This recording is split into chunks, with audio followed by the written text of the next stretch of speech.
Hey, campfire crew, let's get it on.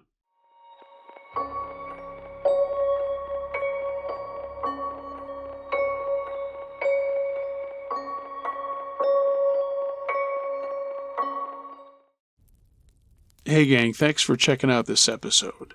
And be sure to stick around at the end.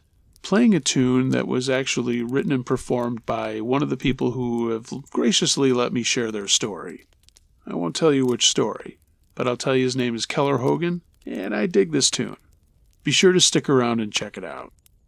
Little White Men, submitted by Don P. First, let me say that I'm a 29-year-old male from Kentucky. I have a master's degree in general psychology and am considering pursuing a doctoral degree in neuroscience. I was about 14 when this happened. I also want you to know that I'm a skeptic when it comes to ghosts and believe that there must be a logical explanation to everything, even though it may not be logic that we currently understand. If asked about UFOs, I would have to say that I'm very skeptical, but the possibility is far greater than the possibility that there are spirits of the dead walking among us. The reason that I mention this is that this story falls somewhere between UFOs and ghosts. I want to assure you that as God is my witness, this is a true story. It's recently been on my mind and really scares me. So, enough already. Here's the story. This happened late one evening in midsummer, about 15 years ago. Back then, I had this very strange habit. I was absolutely obsessed with throwing rocks, and I would spend hours doing it.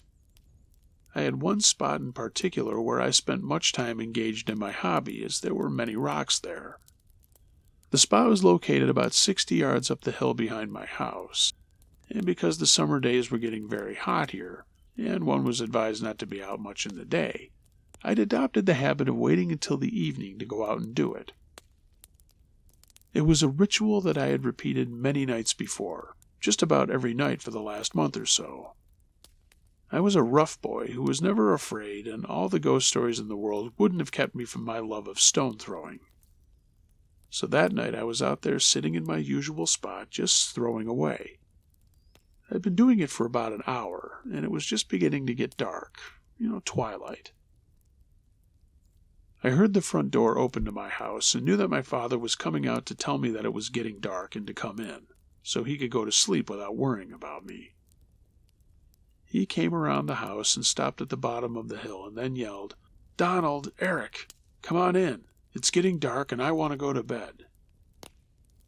Eric is my little nephew, who was about 9 years old or so. I sat there a minute and said sort of a low like, "Huh? Okay." He stopped, walked a bit closer again and said, "Donald, Eric, you boys get in here now." Now I stood up and said, "Eric's not up here. He's there in his room. I'm the only one up here." Well, my dad walked up the hill and asked, "Well, who are those people you were talking to?" And I said, "Dad, no one. I'm here alone." I could see a scared look come over his face, and he said, "Donald, are you sure Matt and Eric aren't up here?" I said, "No, Matt, who's Eric's little friend, isn't even here tonight." He said that there was someone there behind me and asked if I had seen them. I said no, and we went and looked around the yard. We searched everything very thoroughly and went in to confirm that every family member was where they were supposed to be. They were.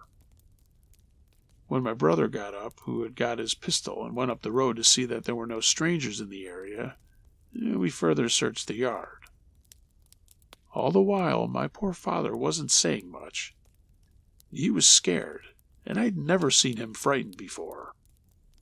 It wasn't until the next morning that he'd recovered enough to give us the whole story. My father said that when he walked out to call us in, he saw two little people standing there dressed in white, like a goddamn doctor or something, to use his words. He did not see me as I was sitting down, and he assumed that the little people, whom he assumed to be about 3.5 or 4 feet tall, were me and my nephew, When he yelled, he said that they ran around the side of the hill above me and then went behind some small buildings of ours, and he didn't see them again. Now, it's important to note that our yard is totally fenced in 2 sections. The little white men, as my dad put it, were behind me on the other side of the fence. There was an open gate which went out into our yard, which is also fenced. They couldn't have gotten into our yard without me seeing them, and even so couldn't have crossed our fence so fast, and then the world certainly would have been heard by us and the dogs. My father admitted that scared him worse than he had ever been scared before. For months he wouldn't go out after dark, and after that he never went out unarmed.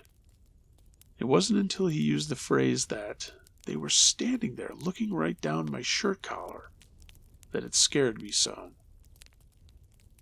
I sure haven't a clue of what they were, and I often wonder where I would be if my father hadn't come out that night, or how many other nights those little white men had been out there before.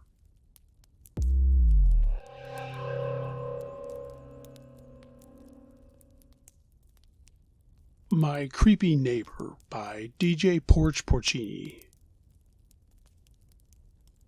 I'm a 26-year-old female. I've been living in my current apartment for 7 years now, but my next-door neighbor has been living in this apartment building since the 80s, so he's at least double my age, 53 to be exact. Also, I need to mention that my neighbor has been diagnosed with schizophrenia. I know this because I live in an area where a lot of people also know this guy.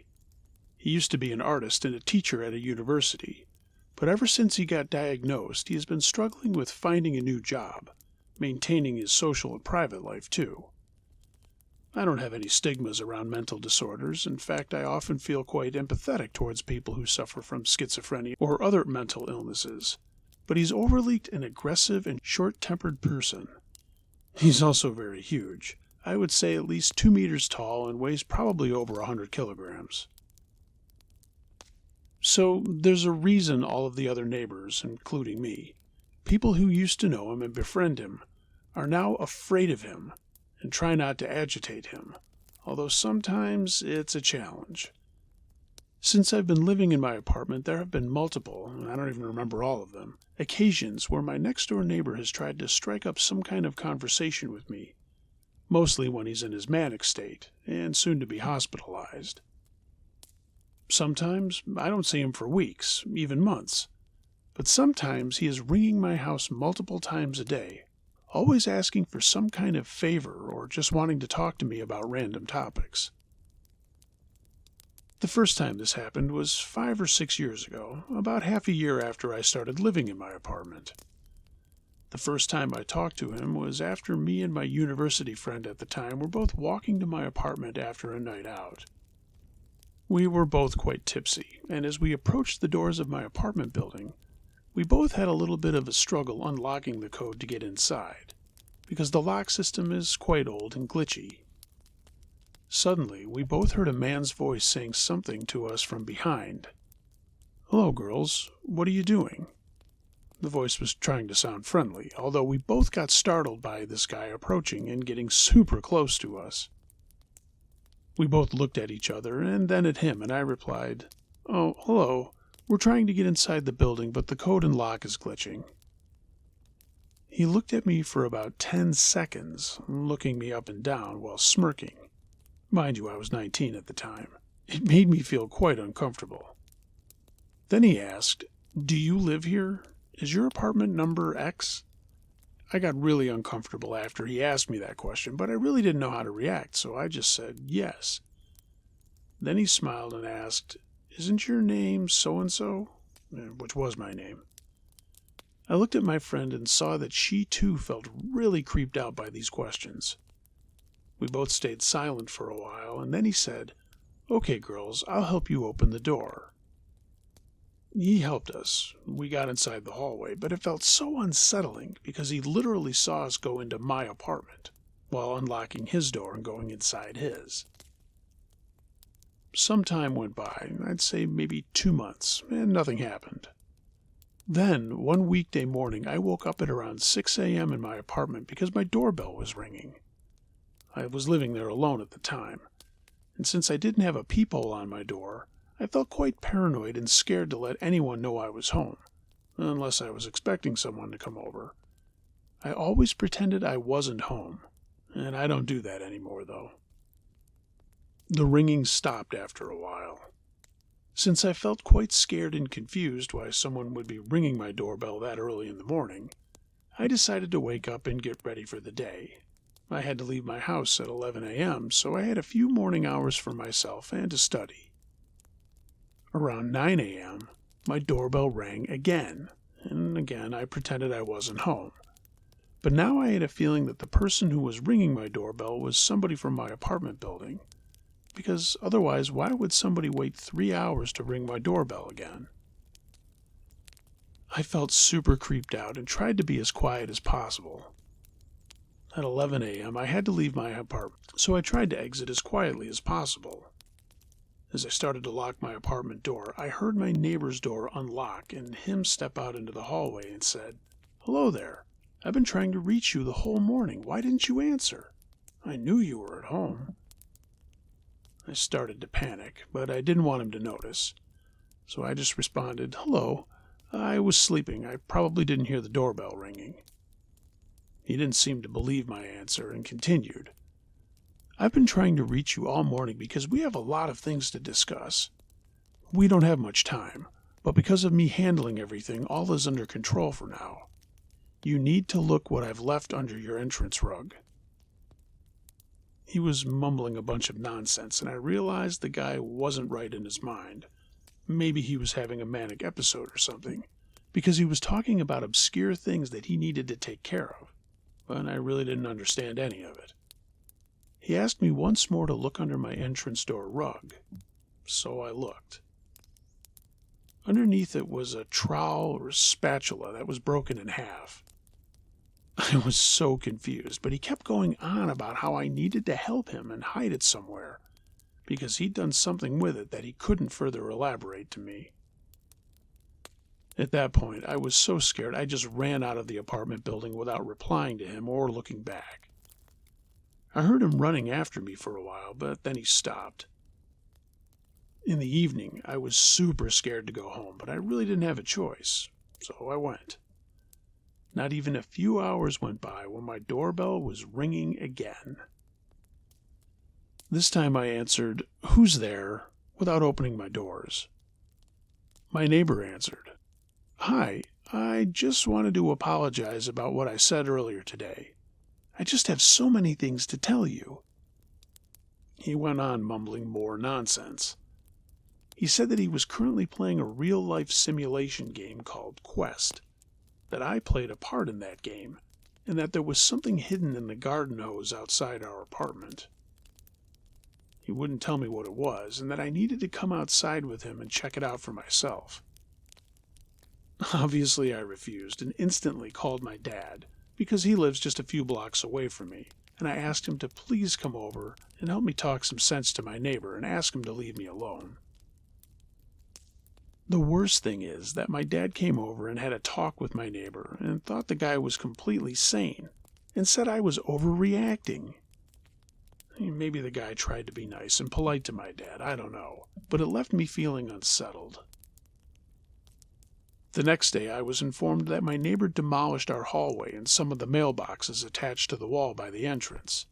He'd also smashed a window and a light bulb in the hallway. From what I gathered, he was being aggressive towards his girlfriend and a few other neighbors from the building. Police and ambulance were called, and he allegedly got hospitalized. I also learned that after this incident, he broke up with his long-term girlfriend that just really made him spiral downwards. For a few years, I barely even saw him, and if I did, we just said hello to each other, and that was about it. But 2 years ago, he started bothering me again. I wasn't really scared of him anymore, maybe because my boyfriend had moved in with me, and maybe because I grew up a little and didn't feel as helpless and paranoid. Maybe it was because he barely talked to me for 3 or 4 years. But still, if there were situations where I talked to him, I tried not to agitate him. And besides, I felt like I was the only person he didn't try to intimidate or be aggressive towards. I don't know why that was, though. Then it all started happening again in November of 2023, when he started ringing my doorbell many times a day. When I first answered him, I dared to open the door because my boyfriend was beside me. My neighbor said, "Hello, I came up to you because I wanted to let you know I'm working on a new project, and therefore I have to listen to some music. I like to turn it up quite a bit, and I hope that you won't mind." I could see the guy was kind of swerving and barely kept his eyes open. He also stank of alcohol and was holding a burnt-out blunt in his fingers, although there was a no smoking policy in our apartment or hallways. I just said, "Well, I understand. I also like to listen to music loudly, but please don't blast music late at night when everyone's asleep." He smirked and said, "I know. I've heard you listening to music many times." I got a bit confused about how he knew that because I don't listen to music that loud, but okay. So from that time on, he started blasting music 24/7, and there was no way of making him turn it down. If anything, I felt like he fed off the agitation of our other neighbors and us pleading for him to turn the volume down. I regretted that I ever said it was okay because there were several times me and my boyfriend woke up at around 3 a.m. because the music was so loud our walls were shaking. We tried calling the police, which was useless, turning off the electricity, banging on his doors and asking him to stop. We realized the best option was to just try to ignore it and use earplugs or something because he just really wanted to pick a fight with my boyfriend. Every time my boyfriend would go to him and ask him to turn the music down, he would get super aggressive and yell at him saying, "You're not my neighbor. So-and-so is my neighbor, and if she's bothered, she should come up to me personally and address her concerns." Which I did, but nothing ever changed.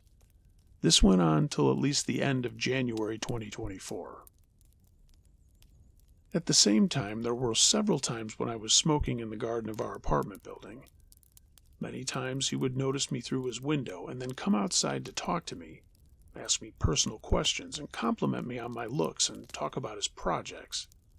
He also hoarded lots of random stuff in our garden because he wanted to make a little garden housework station for himself and a bomb shelter in our basement, but he never did anything with the materials that were out there. He once asked me if I would like it if he made me a bench so I could sit while smoking. I said no. One evening I was outside smoking and I noticed him taking out several garbage bags outside the basement. It looked like he was cleaning the entire thing out, and I don't know why, but it just gave me weird vibes. After he was done with that, he came up to me and asked for a lighter. I gave him mine and didn't take it back and went inside. For a while I noticed through the window that he was throwing away random bags in the trash. And the next day I didn't have uni or work, so I stayed home alone. Yeah, in the afternoon, my doorbell rang. I answered the door. It was my neighbor. He said, "Hi, can you please come to my apartment because there's a friend of mine inside and something is wrong with his leg." I looked at him in disbelief and said, "What friend? What's his name?" When I asked this, I saw his reaction. I was trying to understand whether he was lying or genuinely needed help. He hesitated and then said the name of his friend. I replied, "How long has he been in your apartment and what exactly happened to his leg? What kind of injury does he have?" He didn't seem to have an answer right away, but then he replied, "I don't know. He's been at my house for several days, and I can't explain what kind of injury it is." I told him there's no way I am entering your apartment, to which he replied, "I'm afraid you don't have a choice. You have to come and help me out." I shut the door as quickly as possible and locked it. There was no way I was going inside his apartment. I mean, God knows what his plans were for me, and I wasn't going to risk it. A few days later, he rang my doorbell again, asking me to come outside onto the street, because there was a dead guy, a homeless person who most probably died from the cold, and he told me that we had to help him. I went outside, and the ambulance was already there. The dead person was already covered up, and there was nothing I could have done. Then my neighbor started to ramble about how all of it was connected to some kind of robbery, that some guy robbed him, and now there was a dead body on the street and everything was connected. I didn't understand what he meant by that. But was it his friend? Or some other person he knew? Was it the guy who robbed him? Was my neighbor involved in it, or was he just out of his mind? I really didn't want to know, but it seemed that nobody was suspicious of him.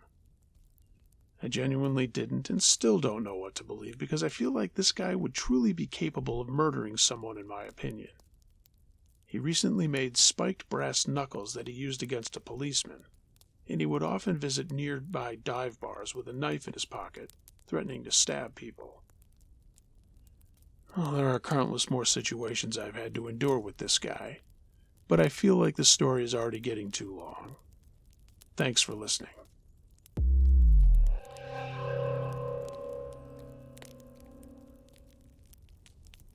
The Night I Stumbled into a Town That Didn't Exist by Extra Tap. Arizona is a big state with lots of little towns and cities. What I discovered in the desert of eastern Arizona still haunts me to this very day. I was leaving Globe, Arizona, a small mining town, after I finished a gig. I'm a musician, and I had a show at a casino on the reservation nearby. I had another show in Tucson the following day, so I left right after the gig. It was about 1 a.m., and I was driving in the middle of nowhere. Suddenly, I saw many brake lights ahead of me. There seemed to be a crash that stopped traffic completely still. Being the impatient person that I am, I took a dirt road detour. I thought at the very least if the road didn't go west, I'd just go back the way I came. This was in 2005, and my cell phone had no reception. Around me was a dark desert with no streetlights, gas stations, or anything. I remember feeling creeped out about the area and started to regret traveling on this road. Sprinkles started hitting my windshield as I noticed it starting to rain. This was mid-August and the high of our monsoon season here in Arizona. A monsoon is no joke, and I knew if I was caught out in this back road in a flash flood, I'd be in trouble. At that time, I'd been on the road for at least 30 miles. As I started to panic, I decided I needed to find shelter or somewhere I could get directions. The road that I was on was not listed on the map, and I felt I'd gotten turned around since it was windy and a mountainous area. By now it was pouring rain, and I saw another road, but that one was paved, and there was a gate that was keeping it closed, but I was able to go around it through the brush. I was thinking to myself, this must be somebody's home. Hopefully they let me use their telephone. It was a nice road, not like the dirt road that had led me there, which by that point had turned into a small river. I drove and drove and drove until suddenly I saw a structure ahead. It almost looked like a border checkpoint, but no one was there. Seeing that gave me a temporary feeling of relief as I saw the first sign of human life in over an hour. I kept going, and I saw I was coming into town. There was a small gas station that wasn't lit up, and it had an old pump-and-go style pump that didn't seem to be in service. I got back on the road and drove into this town just looking for someone to tell me where I was and how to get back to the main highway. None of the stores were open. There were dim street lights every few hundred feet, but it didn't seem like anyone was there. Not one car on the road, but there were cars parked sporadically around the town. I couldn't find one single person, and my intuition was starting to tell me that something wasn't right about that place. Suddenly, to my relief, I saw the lights of a police car behind me that seemingly came out of nowhere. I pulled over in an empty parking lot of a diner that had been closed down. And as a side note, everything in the town seemed old, like from the 50s, but everything was in perfect condition. Very strange. The police car shone a huge light on my car and sat there without any officer getting out. It must have been 5 minutes. I was confused and irritated, but I was still glad I had found the law. Finally, a man stepped out of the squad car and started walking up. I remember thinking, wow, this guy is huge. He was holding a flashlight with his left hand, and with his right hand, he had his hand on his firearm holster. I immediately started to feel like I was in danger, which I never feel around law enforcement. The officer stepped up to my window, and as I started to explain my situation, he looked me dead in my eyes, and to this day, I can't really explain it, but I knew right away he was not a good person. I felt like he was looking right through me. He didn't say a word, and he didn't seem to be interested in anything I was saying. He was just watching my movements and my body language, and kept observing me while in deep thought. As I started to feel incredibly uncomfortable, he ordered me to step out of my car. His voice was deep and his stare was cold. I didn't want to leave my car, but I felt I had no choice. As I stepped out to try to explain my situation, he interrupted me and asked, "How did you get in here?" I told him how, and he again didn't seem to be interested in anything I was saying. 2 more officers pulled up, and both of them had that weird, creepy, cold demeanor. I still hadn't seen one other car driving around in that town. The only people I'd seen were these 3 policemen, all tall and slim in stature, clean-cut and shaven, with a strange look of nothingness in their eyes. They searched me head to toe and sat me down and then proceeded to search my car. They must have gone through every inch of that old red Mazda and went through every bag I had in it. They pulled out a voice recorder, a camera, and a guitar tuner and asked me what the purpose of those devices was. Again, it was like they had no interest in what I was saying and were instead observing how I was saying it. Looking back, I now know they were trying to see if I was really lost or not. They confiscated all of my devices and even my cell phone. The device they really seemed to be interested in was the camera. They asked me what I was taking pictures of, and I said, "I'm a musician and I'm on tour. I'm just trying to document the trip." They looked through my cell phone and camera, and I think they must have come to the conclusion I really was telling the truth. They all talked for another minute or so and told me to sit tight. The officer that originally stopped me walked up and began to tell me that I was on government land and I was trespassing in a restricted area, even though I never saw one sign stating that it was. Just that closed gate at the beginning of the road. But I had felt I was in a life-or-death situation, so I trespassed. The officer then told me I had trespassed into a top-secret military operation, and if I were to ever come back or tell anyone about the place, I'd be tried for treason. A white van showed up with nothing on the side of it. The police cars also didn't have a city or town name on them. They told me they were going to get me back to the road and they were going to drive my car and I must ride in the back of the van.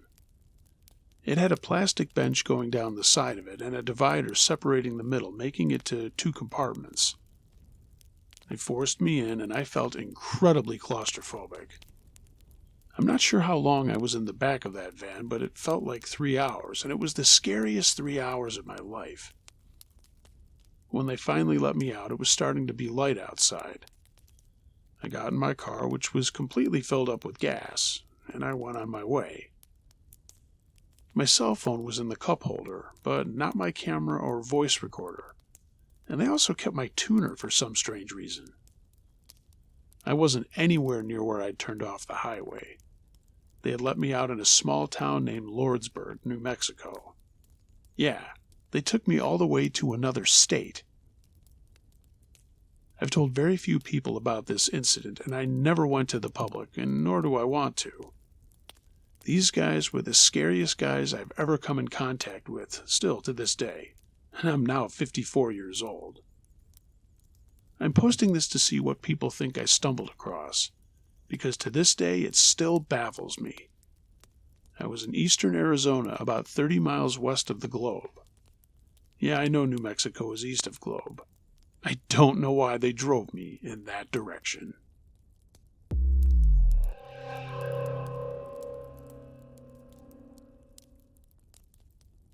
Shaking Doors by Lisa F. This happened to me about 5 years ago.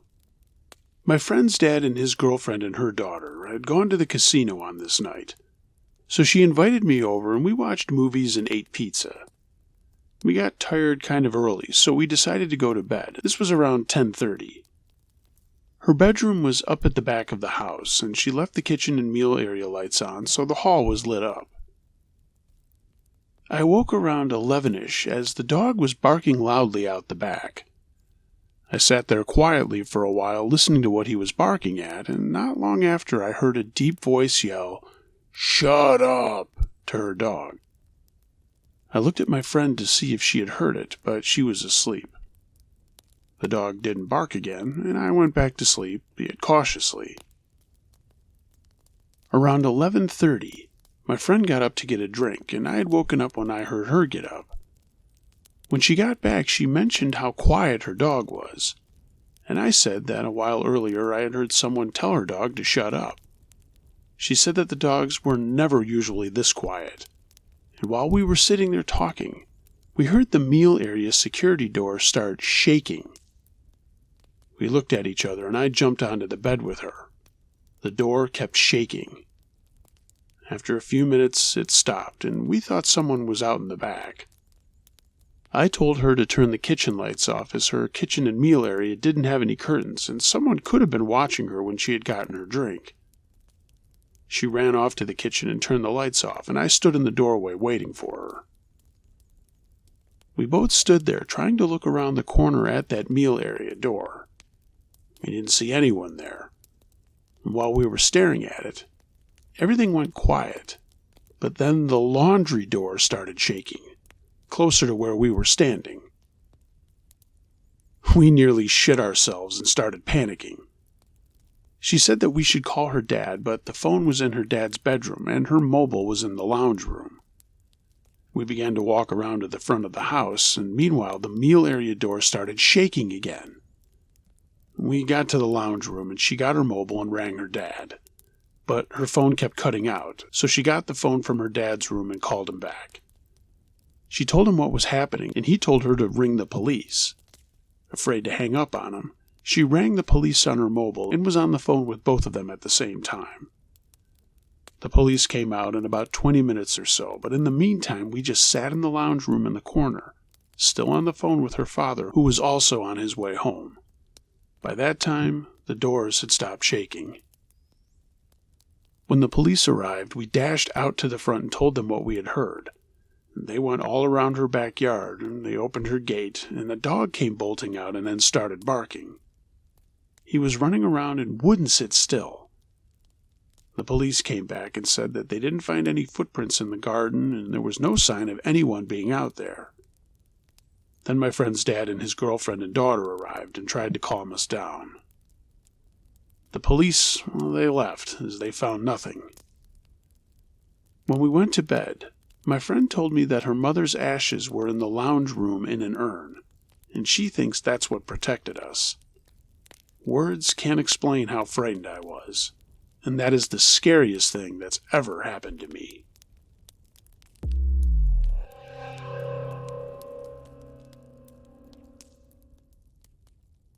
Creepy Delusional Girl I Met at a Conference by Emotional String.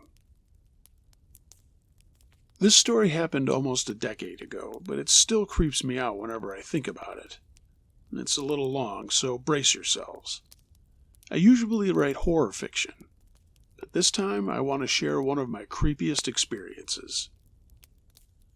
For context, I, a male of 24, was in my final year of grad school at the time, and I was participating as a presenter at a conference. It wasn't a big deal, just a requirement I had to take in order to graduate from the university. The conference was run by a committee of undergrads. There, I met a female student, most likely 3 years my junior, a female of 21. She was one of the conference committees. Probably a liaison officer. At first, there was nothing suspicious about her, and really she came across as totally normal. She was polite and seemed genuinely enthusiastic about helping me with the event. But pretty soon, I started noticing different little things. For instance, she spoke loudly around me, invaded my personal space, and occasionally touched me as we conversed. Well, I was obviously uncomfortable, but I tried to think more positively. I know some extroverted people act like that. Also, I should mention at the time I was already in a serious, albeit long-distance relationship. My girlfriend and I were talking about getting engaged after my graduation, so to me, this girl was just another stranger. I was just there to present my paper, get my certificate, and go home.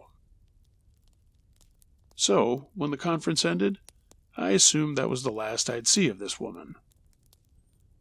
But a week later, I got an email. Yes, from that female committee. She said she wanted to write a paper on a topic similar to what I had presented and asked for references. Well, totally normal request, right? So I sent her a few PDFs and wished her luck. I thought that was that. Except it wasn't. A few days later, she emailed again. This time she asked me if we could meet in person so I could check her draft. I politely declined and told her she could just email it to me. And she didn't let it go. She insisted she needed to see me in person. Then she mentioned needing a certain book, which, unfortunately for me, she knew I actually owned and didn't need anymore. So I tried to rationalize things to myself. Maybe she indeed was a struggling student. If I gave her what she wanted, she'd probably stop right there. So I thought, okay, I'll give her the book in person, make it quick, and then call it a day. The next day, we met at the university library. I swear it lasted less than 5 minutes. I handed her the book, said she could keep it, and left. I made sure my expression was cold enough, hoping it sent the signal loud and clear. She, on the other hand, looked extremely thrilled, like a kid seeing their favorite ice cream truck. But again, I tried not to think too much about it. I went home and that was it. And that's when the creepiness really began. A few days later, I got a text from her, which was weird because I never gave her my number. Turns out, she dug it up from the participant confirmation list of the conference, something which should have been kept for registration purposes only. I immediately felt creeped out. When irritated, I texted back saying my number was strictly for personal use only. Her reply? Why not make it personal this time? What the fuck? This girl was definitely nuts, I thought to myself. I had no time for bullshit, so I didn't respond. I thought ignoring her would make her go away. Instead, things escalated. A few weeks later, a friend pulled me aside and asked, "Hey, are you dating that girl you met at the conference?" I froze. What? No. My friend looked at me seriously and said, "Well, she's telling people you are." My stomach dropped. As I mentioned, I was already in a committed relationship, planning to propose soon. The last thing I needed was for crazy rumors to spread. In a panic, I denied it immediately, explaining that I barely even knew her. I mean, hell, I couldn't even laugh the rumor off because it would definitely jeopardize things. And that's when my friend said, "You need to see this." She happened to follow the girl's private Twitter account and showed me screenshots. And man, I do love some creepypastas, but this still ranks in the top 3 creepiest things I've ever seen. Her bio literally had my username in it, like we were together. Almost every tweet was about me. Some were cutesy, some were slightly R-rated, but all of them framed us as if we were an actual couple. Things like, "He looked so tired today. Wish I could cuddle him to sleep. Thanks for making my day. It was the sweetest library date ever."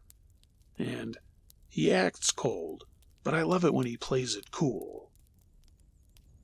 Notice the library date? Yeah, that was the 5-minute handoff where I shoved a book into her hands and left. I mean, that was it. But in her head, it was a romantic memory. Even creepier, She was subtweeting me without following me. For instance, if I tweeted something like, "Man, what a long day at work," she'd post, "Wish I could pamper you after work. You deserve to be happy." I was horrified. It was like she'd created this parallel universe where we were in a relationship, and she was broadcasting it for all of her followers to see, and worse, without me even knowing it. And so I told my friend that the rumors weren't true. I also asked her to tell everyone in her immediate circle that the girl was not right in the head. I thought it would alleviate things. It didn't.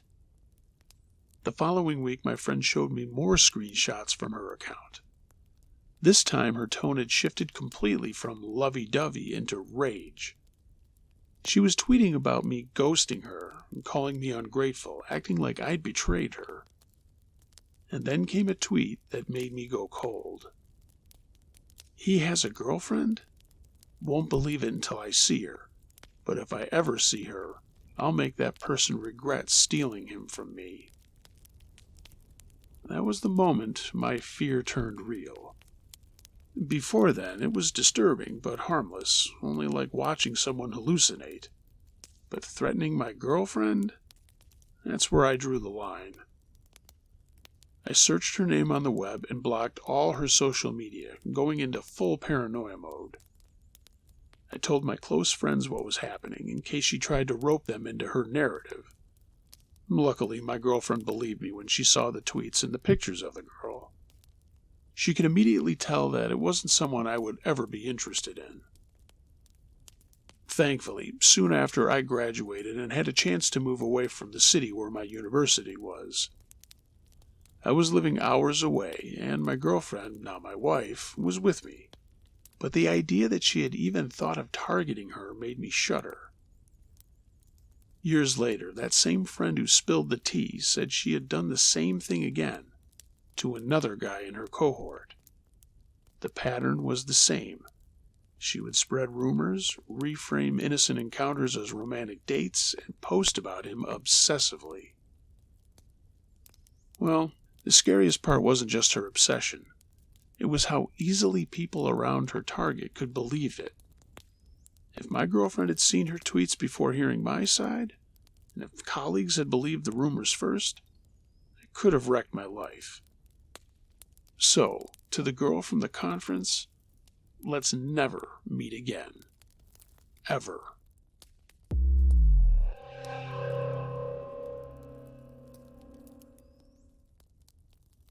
Dark Shadow, submitted by Mike D. When I was growing up in West Texas, Ranger, Texas, I lived in the house that my grandfather had built. Both my grandfather and grandmother had died in the house. It had been built in 1903, and it's still there. My great-grandfather was one of the original settlers in that area. This was a few years after the Civil War, and he had surveyed the area right after it. The house had a downstairs area that was originally heated by 3 fireplaces. The upstairs had a finished room, and then the rest of the attic was unfinished. The unfinished part was accessed by a regular door, and the upstairs room had a closet and in general could be lived in. When I was in the 5th or 6th grade, my dad revamped the upstairs room and built in a bookcase so I could have my own room. I moved to that room, and the stairs to my room were enclosed like a tunnel. The stairs went up to a landing, then turned left, and then went to the top landing. Then, to the left of the top landing was the door to my room. There was another access door to the right of the top landing to another part of the attic. This had the effect of isolating the upstairs room from the rest of the house. There was a large dormer with 3 windows, and that's where my bed sat in my room. The old house had a roof that was very high-peaked and convoluted, so the attic had several accesses and many nooks and crannies. The part just off my room was filled with junk and trunks full of old stuff, some of which I wish I had now, but that's another story. My grandfather had planted several trees out front, and the only one that had lived was a very large sycamore that draped over the house. The last time I was there, it was still there, and it had been planted in 1903 or 1904. The shadows from that tree fell on my windows at night, and the tree scratched the house sometimes when the wind blew.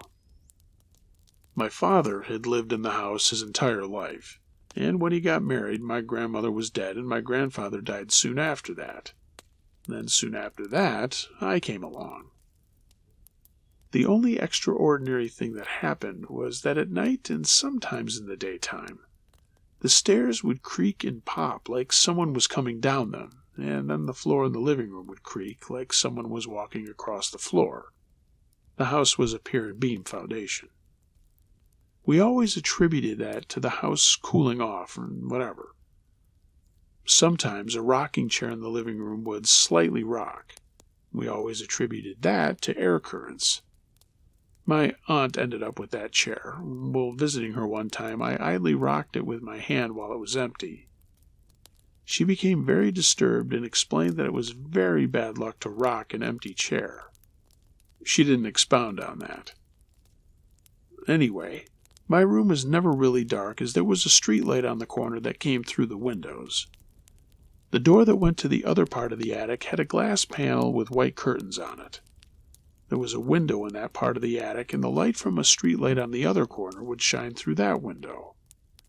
That window in that part of the attic faced north, and the windows by my bed faced south.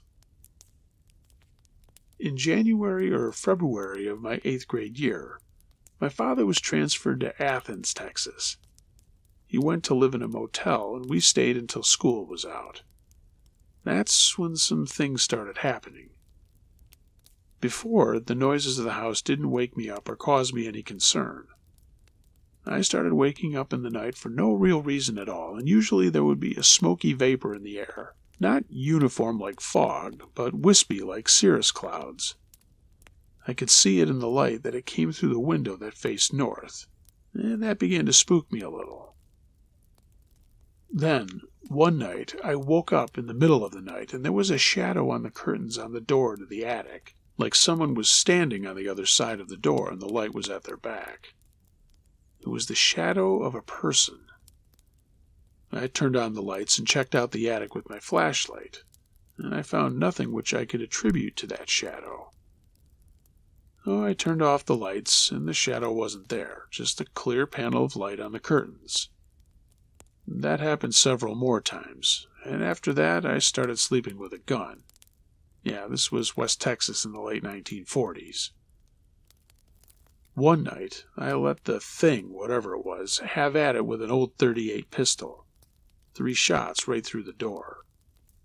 There was nothing on the other side of the door, and the bullets lodged into an old chair.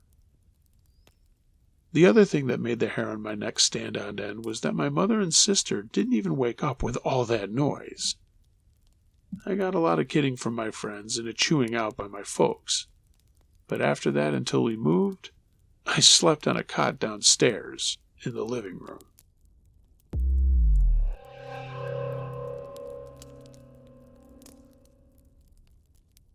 He Followed Me Through My Own Apartment Complex at Night by Fibonacci Linguini. I live in a managed complex that has 2 buildings. The main one with the lobby, mailroom, and amenities, and the secondary one, which I currently live in. On Sunday night, I had a DoorDash delivery drop-off. I always tell them that they can drop off my orders at the secondary entrance in my building so that I don't have to cross over to the main building, but I don't think they ever read the note. No worries. I read the notification from DoorDash, and I saw it was delivered to the lobby in the main building, right around 11 p.m. I made my way over, and I noticed my dasher even left a note saying there was a suspicious man in the lobby, and that he was worried he might take my food. I figured he said that because he was waiting until I got there. When I got there really was a guy sitting there on his phone, but carefully watching my food. He saw me approaching and said, "You're here," to which I responded, "Thanks for waiting. Must be the DoorDasher." I picked up my order and started to turn around, and he also got up. Except he started heading in the direction of the elevators, not the exit. He started chatting. "I actually live in this building. My name is blank, and I live in building number blank. What's your name?" I gave him a fake name and cut the conversation short, the pieces coming together in my mind. This wasn't the DoorDasher. It was the suspicious man pretending to be the DoorDasher, and who had even waited for me to come down as though he had made the delivery. To get back to my building, the secondary one, you can either use the elevators in the main building to go to the 4th floor and transfer to the secondary building, or you can cut across the garage in the main building to the second building. I noticed the key fob in his hand and waited for him to click the elevator and step inside. When I gathered that he was taking the elevator, and knew I definitely didn't want to share an elevator with him so that he would know where I lived, I decided I would take the shortcut through the garage. It's a straight line and maybe a less than 2-minute walk to the other side. After the guy stepped into the elevator, I walked through both sets of doors and into the garage, my senses heightened. Halfway through, I decided to look behind me to verify that I was alone, only to see his body in the doorway. He hadn't taken the elevator. He was following me. I booked it, heart racing, right through the garage doors. I started jamming the elevator buttons, hoping it would come down quickly, but I could hear the elevator car was still on its way down. In a split second, I tried to think if I would be strong enough to hold down the door with the weight of my body if he came pushing through. But that would mean we would be stuck in this area in the garage with probably little to no cameras, witnesses, or any cell service. I was running out of time. I eyed the stairwell and, carrying my food, booked it 2 steps at a time up 2 floors. I was now on the 4th floor, which is normally the floor you would transfer on to get to the other building. Although I was now in the secondary building, my building, I was worried if he indeed was still following me, he'd know which building I lived in. I needed to go back to the main building. If he was still behind me, I would know for sure that he was following me, because I basically had just done a circle. From the corner of my eye in the distance, I could see someone taking out their trash from the reflection of the door. At 11 p.m., this was the first person I'd seen, and I needed to be next to anyone. I cut through the courtyard, through the conservatory, and into the hallway on the 4th floor in the main building. Just as I stopped to catch my breath, the guy burst through the conservatory doors and caught up to me, huffing and puffing. He accused me of stealing the DoorDash, was yelling at me, got in my face, and told me that I could be evicted and sent to prison. I couldn't look him in the eyes for longer than 3 seconds, but he looked bewildered. At that point, the person taking out their trash to the chute was nowhere to be seen, and this man kept getting closer to me. I was backing up. He was inching closer. I tried talking loudly, hoping if anything were to happen, the residents in the unit behind me would hear. He continued to raise his voice, claiming that the 119 number on the receipt stapled outside the bag was the real person's apartment number, and that I had stolen it from them. Taking a quick look, number 119 was in fact the order number, not the apartment number. But he was convinced it was someone's apartment unit number. For a lot of reasons, that logic didn't make sense, but it did imply that, not that I needed to explain it to him, but I could have been trying to go from the main building to the second building to the 4th floor to the main building to the second floor to lose him, so that we didn't have to share the elevator and he'd know where I lived. Also, even if I was taking someone else's order, which I wasn't, he was going to follow me to my apartment to verify where I lived, which is scary, and ensure my apartment matched the number he assumed was the apartment number on the bag. Also, he was able to catch up to me relatively quickly, considering I was sprinting and out of breath. That meant he was deliberately following and chasing me down, which, as a man, circumstances aside, but especially for the rationale of stolen food, I'm not sure why you would ever willingly chase a woman by herself at night, knowing how it would look.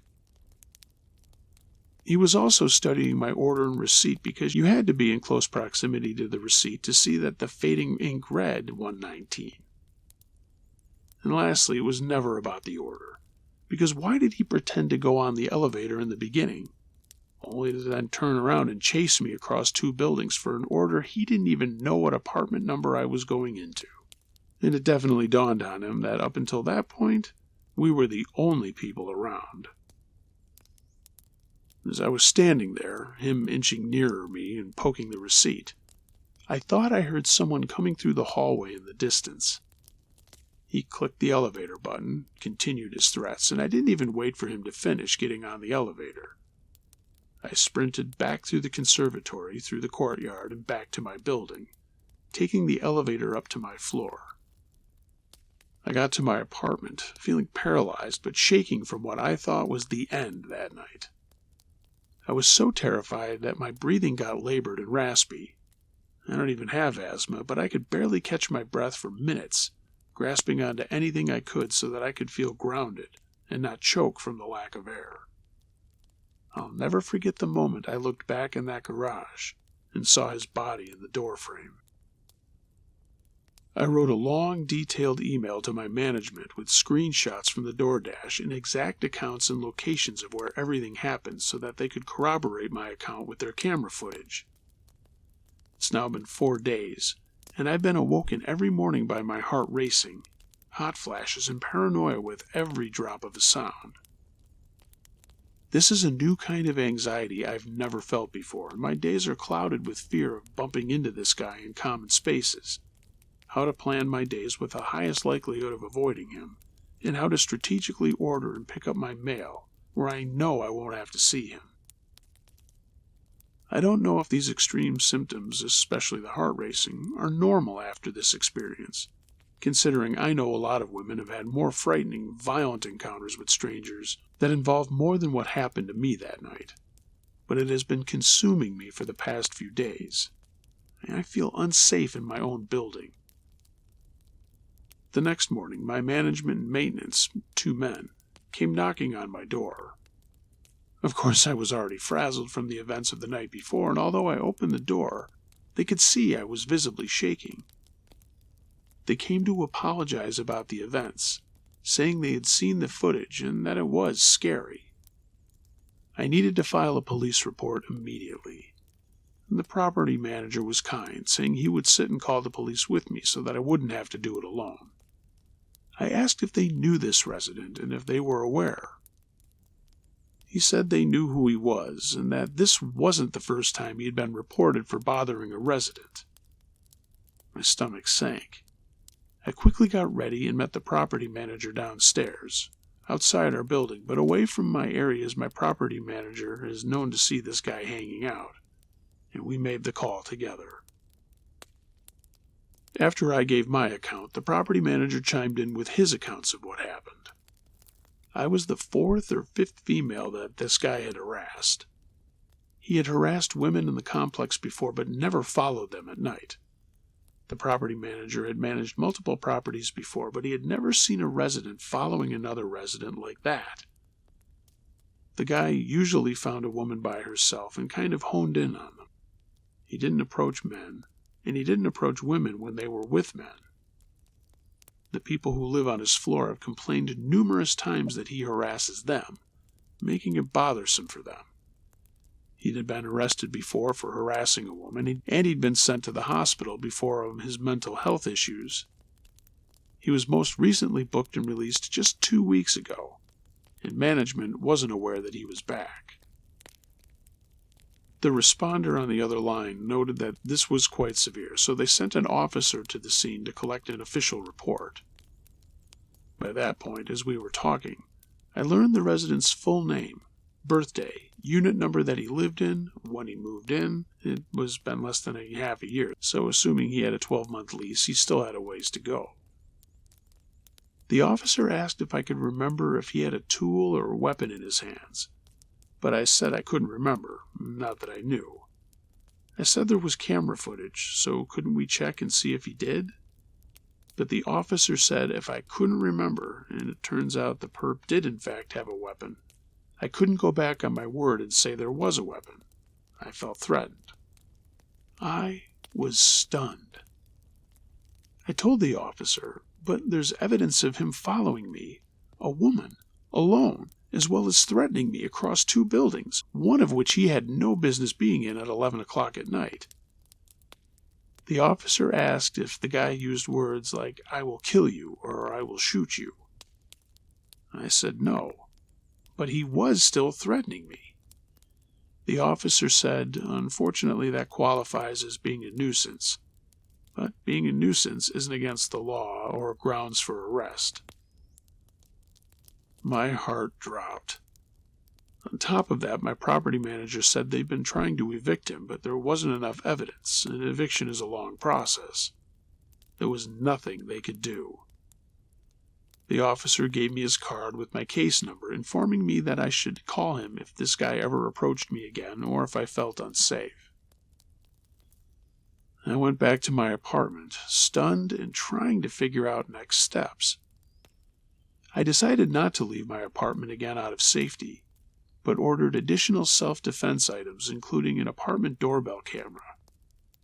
Because this guy had been up close to my receipt bag to know my order number, and the receipt also had my name, I was worried he would put 2 and 2 together and type my name in the directory outside our building and figure out my unit number. I couldn't risk running into him again, so I had to stay locked up until my camera arrived. Given the information I had about him, full name, birthday, and the fact that he had prior records related to harassment, I decided to do my own research and found his public records. To my surprise, I learned that he actually had 6 court cases since 2018, and the most recent court record was from August 2024. His cases had been for stalking, harassment, restraining orders, multiple reissued anti-harassment protection orders, domestic violence, and attempting to get him to surrender his firearms, which he'd refused. Yeah, so he still owned his guns. Different women had attempted to serve him protection orders multiple times, but failed either because he tried to dodge it, never showed up to court, or had just been hard to get a hold of. I couldn't believe it. This man is able to freely move about common spaces in our complex, and management had never mentioned anything to residents nor regarded our safety. Now I knew this was more than just an annoying neighbor, but rather someone who could be dangerous. I was dealing with a man who had unresolved mental health issues, who may still be in possession of his multiple firearms, and who is angry with me. Given his history of professional stalking, I was worried if he saw me too soon again that he would remember our encounter and fixate on me, and things would possibly escalate. A few days had passed, and I hadn't left my building, but I noted that my camera had arrived. So I was trying to arrange for how I could go to the mailroom, which is in the building he lives in, and the floor that he's on. I asked management for footage of our encounter, and after 2 days of dragging on the request, it seemed like they were trying to buy time, they finally sent me clips of our encounters in different areas. In one of the videos, you could see that he followed me into the garage a bit after I had already gone in, after he had supposedly pretended to take the elevator. The clip that freaks me out the most, you could see me enter the garage elevator lobby, click the elevator button, then frantically pace back and forth and try leaning my body against the door before I realized I was running out of time, and then I ran through the stairwell. A few minutes later, the camera saw him come in, look at the pressed elevator button, but no one took it, then deduced I must have taken the stairwell before following in pursuit. If anything, that showed intent. Oddly enough, the footage when he caught up to me and poked the receipt on my bag was missing, but management sent the footage after I ran back to my building. Anyway, a few days later around 6 p.m., I was figuring out how to pick up my mail. I have a married friend who lives in his building 3 floors above, who had no idea about any of this. So I asked if she would be comfortable meeting me on the 4th floor of her building, where the encounter took place, but where I'd have to pass in order to go to the mailroom in the main lobby. took some deep breaths, and got to the end of my hallway, my friend on the phone the whole time. Then I opened the door to the courtyard. Hyper-vigilantly, I looked across to the conservatory and saw a man there. I squinted. No, it couldn't be. It was, indeed, him, standing in the conservatory. He locked eyes with me and started mouthing things, smiling, then yelling. I began shaking, uncontrollably crying, and quickly ran back into my building. Now he knew for sure I lived in the second building. My friend was in the hallway behind him, so she witnessed everything as he was yelling, and was yelling as directed at me. She wasn't with her husband either, but he had locked eyes with me and was angry now. There were some people in the hallway asking if I was okay, but I couldn't speak. My friend, still on the line, told me to go back to my apartment and that she would meet me there with her husband. My friend and her husband came up a few moments later, staying with me as I frantically packed a go bag. We decided it wasn't safe for me to be alone in my apartment, so I reached out to another friend who lives elsewhere in the city, and she said I could crash at her place. My friend and her husband escorted me through the hallway, me physically breaking down as we neared the elevators, but eventually they led me to my other friend's car. As I write this, I'm in the living room of her apartment for the third day, figuring out my next move. On my first day at my friend's house, I wrote management an email again explaining the incident with the resident again. This is my second day here, and still no response from them. My friend went to management with her husband to report the incident since she also witnessed the guy yelling at me, so it could add to their complaints. She said management was aware of me and my complaints, but they couldn't do anything because he was protected under the Fair Housing Act. Management can't deny housing to someone due to their disability, which includes mental illness. For context, most buildings in my city have MFTE units, basically reduced rent apartments that are reserved as part of an affordable housing program in my city. From what I understand, people can qualify for MFTE housing based on income, and sometimes it's combined with disability protections, which is likely how he's been able to stay there. So it seems my unit is worried that if they evict him, he might be able to sue for discriminatory eviction. I don't have a male partner, which seems to be the only deterrent from the resident. So my sister and her husband are trying to figure out when they can fly in and help me pack up my place so I can get out of there. I'm devastated because it's a beautiful complex with incredible amenities, a gorgeous interior, and a pretty view. But all this means nothing when my safety is at risk. I have no plans, but I can't go back to my unit until I have protection at all times in that building.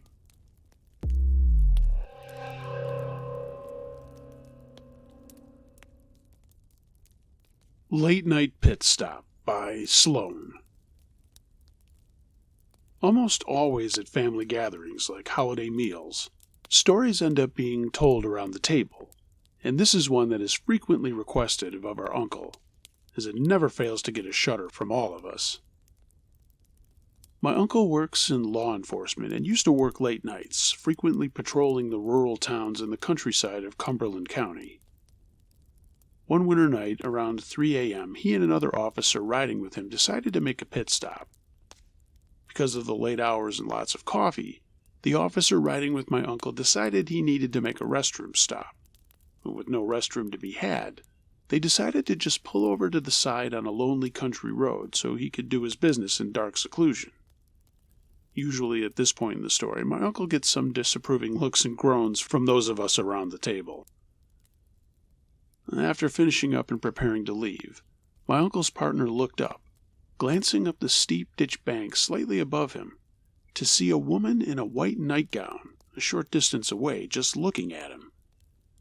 She didn't make any sounds, and he hadn't heard her approach, so of course he was greatly startled, jumped up and uttered a word or two in his fright. That got the attention of my uncle, who was smoking a cigarette on the other side of the car. Both my uncle and this officer were scared to death, as if something about that woman seemed very, very wrong. After both of them recovered, they both jumped back in the car, looking back to where she had stood once they were safely inside. She was gone, again, without a sound.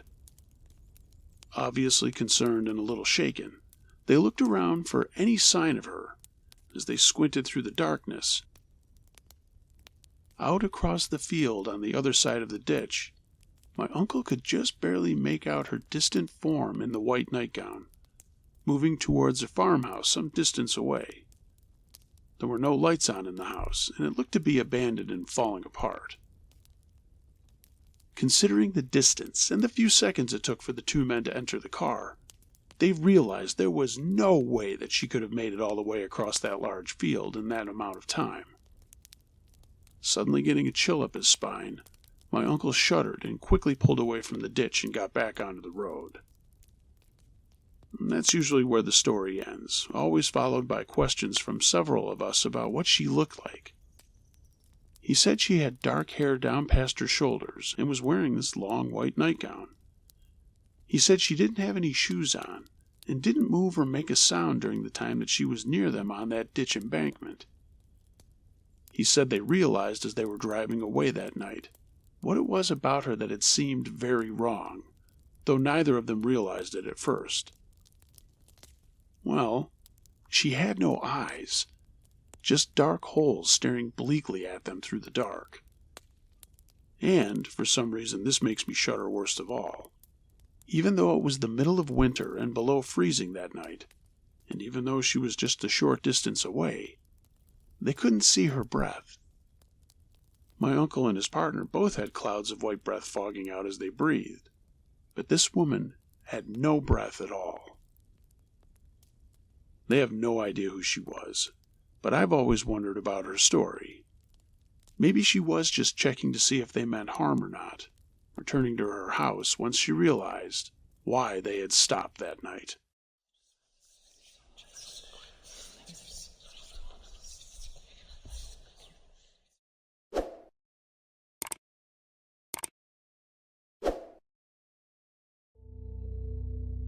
Hey gang, thanks for listening to this episode. If you have a true scary story of any nature that you'd like me to narrate, email it to unclejosh.truescarystories@gmail.com. I read them all. And we're at that time of year again. If you have a true scary Halloween story, please send it my way. It's starting early this year. Already have a couple of stories that have been submitted, so thank you to those of you who have. But I would love to have your stories looking for a great Halloween extravaganza this year. If you're catching this on YouTube and you like what you saw or heard, give the video a thumbs up. Maybe leave a comment, let me know what you thought of the stories, and if you're not a subscriber, why not be a subscriber too while you're at it? If you'd like to support what I'm doing a step further, find a link to my Patreon page in the description, or consider getting some Uncle Josh and Campfire Crew merchandise. There's a link to my TeePublic storefront in the description as well. Everyone, be excellent to each other. And until next time, be wary of things that go bump in the night. It could be anything. A ghost, a monster, or the guy next door.